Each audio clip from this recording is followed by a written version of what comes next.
Ici, voici le 6e bulletin d'information de la BBC.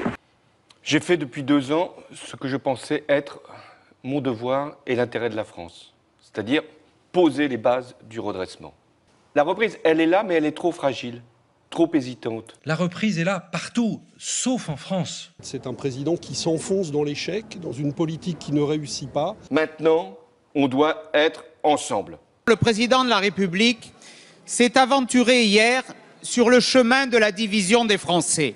On peut tout interpréter et on fait généralement fausse route. Je vous ferai connaître les décisions le moment venu parce que je ne veux pas promettre ce qui n'est pas possible de tenir. Comment vous avez trouvé le président hier ? Oui, mais encore. Comme chaque année. C'est-à-dire en 2014, il va y avoir une partie de ceux qui payaient les impôts sur le revenu qui n'en paieront plus. La priorité, c'est de faire en sorte qu'il y ait moins de chômage. Une posture d'homme d'État, une posture présidentielle. Elle avait comparé Christiane Taubira à un singe. Une ex-candidate du Front National a été condamnée à 9 mois de prison ferme. Je pense que c'est quand même disproportionné. C'est sûr que j'ai eu des propos maladroits. Mais ça n'avait rien à voir avec le racisme, rien du tout. Je trouve que c'était un très mauvais exemple quand on voit que Dieudonné n'a jamais été condamné à quoi que ce soit de ferme alors qu'il a été odieux et qu'il continue à l'être. C'est une condamnation très dure et très forte pour des propos qui étaient très durs, très offensants, très blessants. Ce qui est révoltant, c'est ce qui a été dit par cette candidate du Front National. Comparer Christiane Taubira à une guenon, vous l'avez rappelé, c'est parfaitement révoltant, inadmissible et c'est condamnable. Je trouve qu'ils ont tout à fait apprécié la situation avec la gravité qu'elle a et je crois que c'est une bonne leçon. Je dis simplement une chose simple, c'est que les magistrats, ils jugent en droit. Les magistrats jugent selon le code pénal.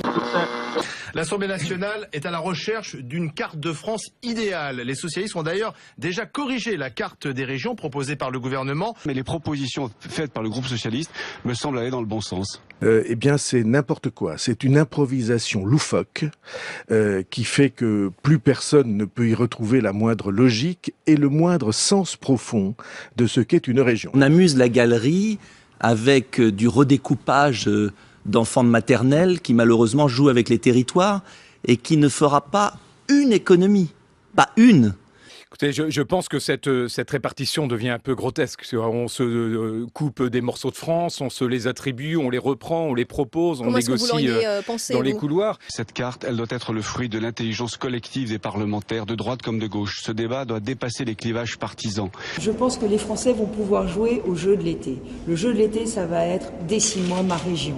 Après une nuit blanche de débat, l'Assemblée nationale, ça y est, a adopté la nouvelle carte à 13 régions proposée par les socialistes. Une nouvelle carte qui comprend la fusion des régions Poitou-Charentes, Limousin et Aquitaine, celle du Nord-Pas-de-Calais avec la Picardie ou encore de la Champagne-Ardenne avec l'Alsace et la Lorraine.